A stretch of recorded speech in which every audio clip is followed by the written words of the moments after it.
पाकिस्तान के अवाम ने दहशतगर्दों के हाथों बहुत नुकसान उठाया। तर्जुमान अमरीकी महकमा खारजा मैथ्यू मिलर की प्रेस कॉन्फ्रेंस का पाकिस्तानी सिविलियन इदारों से शुराकत दारी जारी है। पाकिस्तान की अक्सरी सलाहियत को बढ़ाने और इलाकाई सलामती को मजबूत बनाने के लिए बातचीत जारी है। अमरीका तालिबान की हिमायत और ना ही कोई फंडिंग देता है। पेंटागन के press secretary major general Pat Ryder का कहना था कि इंसदादी दहशतगर्दी के लिए पाकिस्तान के साथ मिलकर काम कर रहे हैं। दहशतगर्दी को लेकर पूरे खित्ते में खदशात हैं।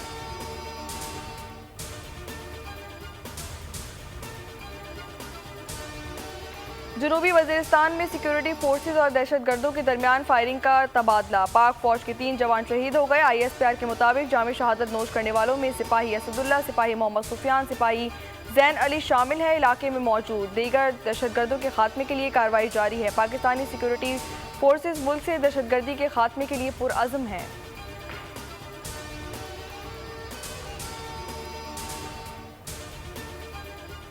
शुमाली वजीरिस्तान में शहीद कैप्टन मोहम्मद उसामा बिन अरशद की नमाज जनाजा रावलपिंडी चकलाला में अदा कर दी गई। नमाज जनाजा में वजीर आजम और आर्मी चीफ, वजीर दिफा और वजीर इत्तलात की शिरकत। कुर्बानियाँ पुरअमन पाकिस्तान के लिए दहशतगर्दी को शिकस्त देने के लिए अज़म का इकासी है। वजीर आजम शहबाज शरीफ की गुफ्तगू, कहा दुश्मनों को मुत्तहिद सोच और बेहतर हिकमत अमली से शिकस्त दी जाएगी। इंशाअल्लाह कौम उन गैर मुल्की दहशतगर्दों और उनके सहूलतकारों के खिलाफ पुरअज़म है। शहीद को फौजी एजाज़ के साथ हवाई शहर में सुपुर्द खाक किया जाएगा।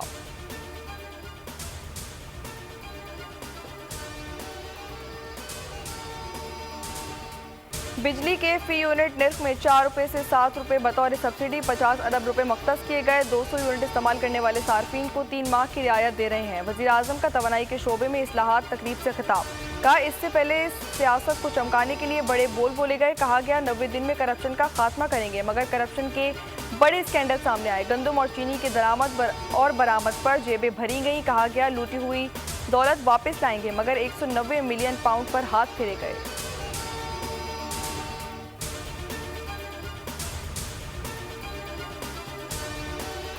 मुल्क के लिए सिर्फ पैसे नहीं बल्कि और भी चीज़ें अहम होती हैं। IMF की शर्त पर बड़े ज़मींदारों पर भी इनकम टैक्स लगाएंगे। सदर मुमलिकत आसिफ अली जरदारी का सेमिनार से खिताब, कहा मीडिया में जितनी तनकीद मुझ पर हुई किसी पर नहीं हुई। TV नहीं देखता, ग़िबत को अपने लिए सवाब का सबब समझता हूँ। आज़ादी सहाफ़त के साथ हूँ, लेकिन ग्रुप बनाकर किसी मकसद के लिए होने वाली आज़ादी सहाफ़त के खिलाफ हूँ।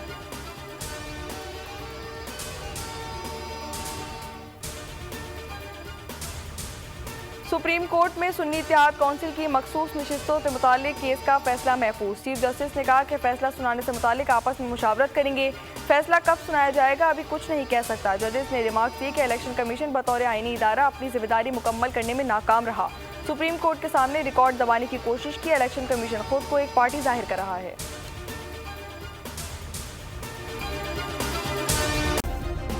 सब्सक्राइब करें और बेल दबाएं ताकि कोई खबर रह न जाए।